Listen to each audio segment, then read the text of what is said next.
What's going on, guys? We got another truck in the shop. It is a Ford E350. Got a few things done already on it, but I want to show you what we're going to do in the rear end. The front end, we had to repack the bearings. They had some play. We repacked and reset them, cleaned everything up real good, and now they are good to go. We also replaced a stabilizer shock for the steering underneath. Replace that. That's like 2 bolts in and out, no problem at all. But like I said, the main issue, or the main purpose for this video, is going to be the rear end. On these, as you can see, it's got a dolly. It's a big old rear end in this thing, and the issue with it is the rear seal is leaking. So if you look on the back, crawl underneath and look under the I think by like the e-brake cables and stuff, you'll see a little bit of fluid coming out, and that's rear end fluid. So I'm gonna get a light underneath, and then we'll crawl underneath there, and I'll show you what I'm looking at here. Okay, guys, like I was saying, right underneath the e-brake cable here, you can see a little bit of fluid coming down right here, going down on the tire. You can see a good bit right there coming down out.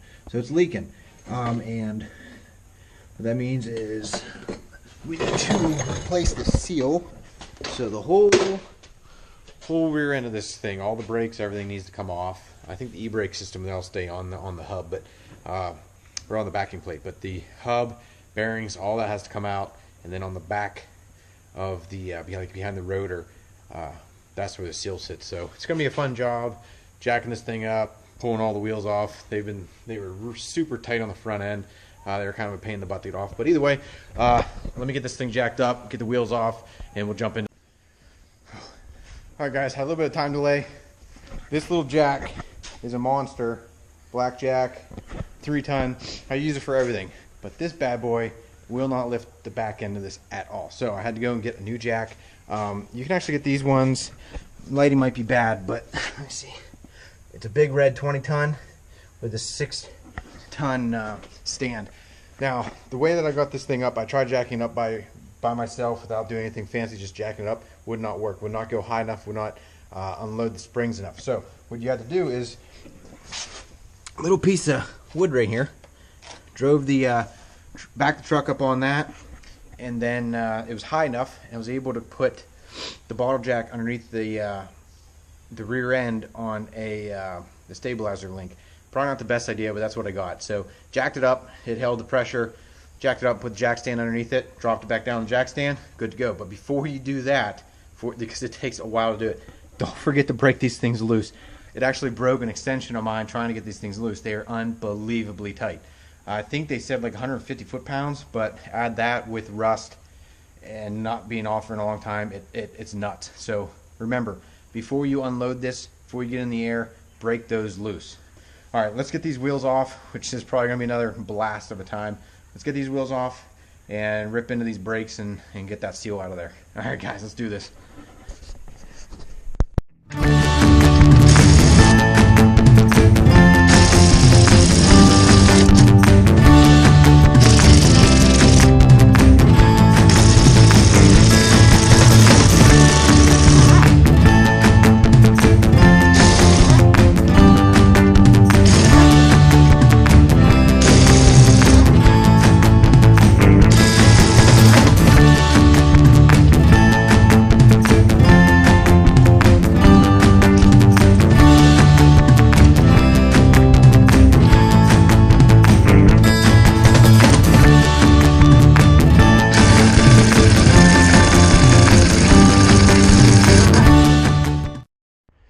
Okay, so, oh man, was this tough. All right, so hopefully you can see lighting's gonna be awful because it's now dark out.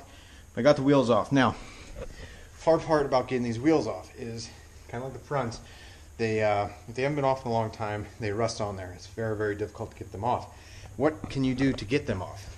First, what you can do is don't jack the truck up yet, okay?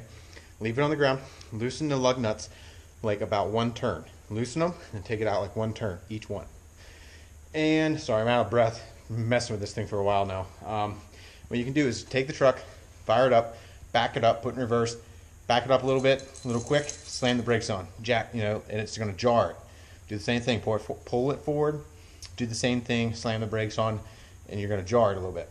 Now, once you're done with that, jack it back up, which takes forever, and check it. See if you can get anything while using like a PV blaster or penetrating oil. That's what I did. And what else did I do? Okay, also another little trick. Okay, see, first to get it up, I had to put a little piece of wood down. And I didn't use these exact pieces, but what I did was put like 2 pieces of wood down like so. And I lowered the truck down so one tire would hit this wood, which is higher. It'd actually pressure it a little bit. Trying to break it's right in here is all the rust. And against here, but mainly in here and between the 2 wheels. And what you're doing is you're trying to break all that loose. And by jarring it like that and then putting a little pressure on with one wheel, while the lug nuts are loose, not completely off, but loose, it makes it move a little bit. And then once it's off, you might have to hit it a couple times with a sledgehammer, but once it's up in the air, hit a couple times, and mine came right off after about an hour of messing with it and putting penetrating oil on it. And then you smacked a couple times with a hammer and they came right off. So now the fun, hopefully that was the fun, but hopefully the rest of this goes pretty easy. We'll jump into it and see how far we get tonight. Probably have to run into it tomorrow to get this thing done, but hopefully it shouldn't take too long now to get the rest of the brakes off and the axle out of it. So let's jump into this thing and hopefully make a quick little job of this thing. All right, guys.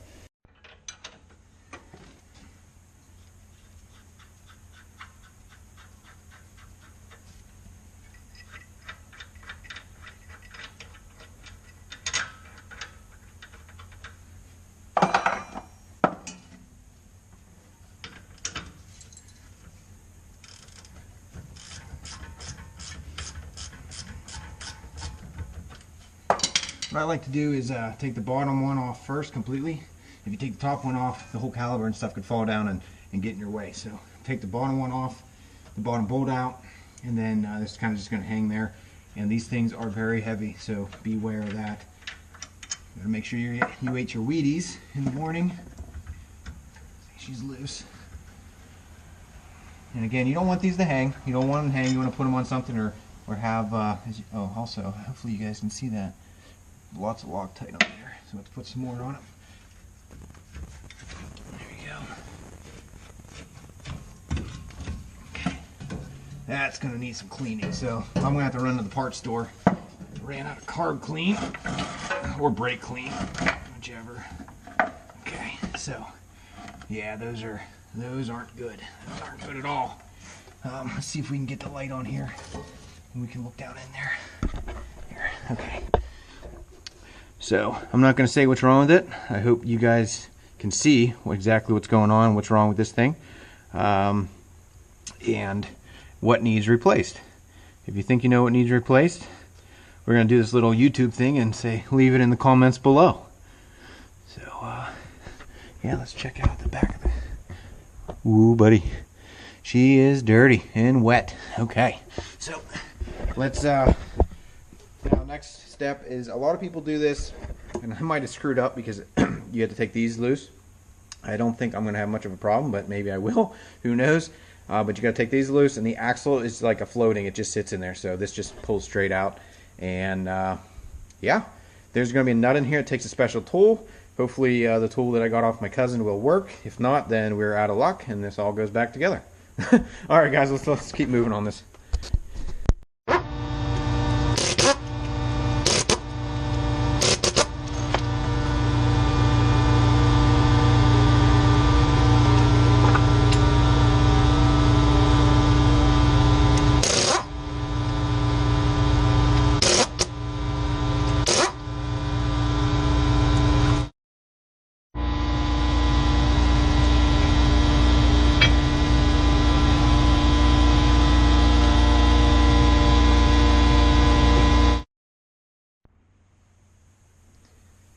Alright, axle's out. That was no problem at all. Now this is where you need the special tool. You can't just put a normal socket on there. You gotta have something like this. This is not the actual Ford tool or the OTC tool, but it fits in here with the prongs, and it, like you can see, it works. So we take these off. The bearings are going to be in there. Pull the bearings out, and then all this should just slide right off. Nice and heavy. Yeah, like I said, when you're doing work on these big trucks, you got to make sure you eat your Wheaties before you start on these. All right, guys, make sure you get a pan underneath, because this truck is jacked up. I wanted to have it up like that, obviously, to get the wheels off, but also so the angle and the fluid goes down that way. But as you can see, there's still oil in it and it's dripping, so you want to make sure you got a pan underneath it. Also, I forgot to mention, this is left-hand thread on this side, because it's on the passenger side, or normal thread. It's normal thread, right-hand thread. See, righty-tighty. That is good for the passenger side, but on the driver's side, if I'm not mistaken, it's actually left-hand thread. So remember that if you're doing it, so if you don't torque it down. So here we go. We're going to see how this works. Nice and easy. Make sure there's nothing. Yeah, see how that. These actually, they got little teeth inside of them. I don't know if you guys can be able to pick that up in the camera, but you torque these. Okay, you spin them in, and then being we're going to reuse these bearings as long as they're good, what you do is you torque it into a certain torque spec, and then you loosen it. Being we're using used bearings, from what I read, you take it back 7 clicks to go 1, 2, 3, 4, 5, 6, 7. That's your set point. So these aren't. You got to preload these. You got to seat them, and then you take it off. You don't want them to be too tight, because then you'll burn the bearings up. We have the nut off, and now the only thing we have inside is the tapered bearing in the race, and we don't have to worry about the race because that's pressed in. So what we're going to do is we're going to pull this off a little bit. Whenever I took that off, you probably didn't even notice, but the hub actually moved a little bit. That's because it popped out a little bit. It's not tight. So what we're going to do is pull it out a little bit, get this bearing out, and then I'm going to pull the bearing out separate, put the bearing over here, and then we're going to try to be a power lifter and get this thing off of here, and then we're going to replace that seal, put it all back together. It's lovely that the seal's in the back. Hopefully this moves, so that means the rear parking brakes that are inside here, they're not super tight. A lot of people, they don't use their parking brakes when it's an automatic. You're using your parking paw and the transmission to hold it. It's designed for that. It's supposed to hold it. That's fine and dandy, but it is nice to use your parking brakes to make sure they're still at least working for a backup. So yeah, let's see if I can get these out of here. Just try to get this bearing out first without it dropping. Okay, so it popped out. Let's see if I can get it. We need long fingernails. I do not have those. Okay, so you can see the lighting's probably awful, guys, and I'm really sorry for that. But here is the tapered bearing. This is not like the front end. You don't grease these with like axle grease or anything like that. Well, it's rear end fluid, you know, the heavy stuff. You don't use it like wheel bearing grease like the front end. So these get lubed up with the rear end fluid here. So again, these only go in, you want to put it tapered in like that, okay guys? Not like this. It will not fit. Well, it will fit, but it will not, nothing will work right. So here we go. We're going to try to get this off of here. Oh man, that's heavy.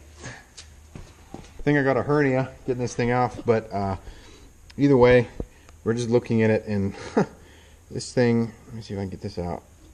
Look at that. It's all right. Just pieces of the seal. We got the little spring in here. Oh man, let's see if I can get it out. Yeah, here we go. A little spring that holds the seal. That's not good. So yeah, that seal was actually gone. I mean, look at this. I mean, you can see all the fluid just draining out of it. Everything's just absolutely drenched. I mean, these brakes, like, I don't even know how these were working. Look at this, like, trying to wipe these off, like, wow. Very thick, very thick. So definitely need to go buy some brake clean, because this needs an absolute cleaning, like bad, really badly. So what I'm going to do is check and see exactly how the seal gets pushed down in there. I haven't done one of these in a while. So I don't know if I got to actually it'd be easier probably to take the rotor off. But I'm going to see if I absolutely have to do that. If not, I'm not going to. So either way, we're going to clean this up and check out, see exactly what I need to do to put the seal back in, and then check out the parking brakes and check everything's soaked in grease. So yeah, we'll see what we can do. We can't do anything tonight. I gotta wait until tomorrow to get some cleaners anyways. But wow. Exactly how I was getting this out. Very carefully, just prying on the backside with a screwdriver. Very carefully, and then boop, right out. I had another piece came out first. This piece was like that. I popped that off first, and then I got to this. Like I said, I didn't go down in. I did not go down into this part where it seals. I did not. As you can see, I still got the old sealant on there. Wow. Sorry, guys. Yeah, you want to look at that all day? Yeah. Sorry. Yeah, I got this. You can still see the seal is still on there. Hopefully, from the camera angles. All this is getting cleaned out very well. The bearing. I'm going to look at these, check them out, see if they're burnt, if there's any breaks or anything abnormal. Hopefully we don't have to replace them, because this parts store might have them, might not. The only problem is, guys, you can't technically, if you want to replace these bearings, you cannot just replace the bearings. You have to replace the races, which is pressed in inside here. That's where they run on. You should not put new bearings with old races. You get new races, you get new bearings. But I'm going to check those out, see what they look like. Like I said, there's nothing else there. I don't know if there's supposed to be something else there. There's a lot of room in between here. So I'm going to do some research and see if there's supposed to be another piece in here that holds this bearing down a little more. I'm actually not sure. Maybe, maybe not. I'm going to get a diagram and check it out. But either way, guys, that's going to be it for tonight. I'm going to check it out, go online, get something to eat because I'm starving. But yeah, again, I don't even know. I'm all over the place. It's a long day. So again, I'm going to show you. This was in here, okay? Okay, and I just pried on the edges. Okay, so you can see, hopefully, see the edges?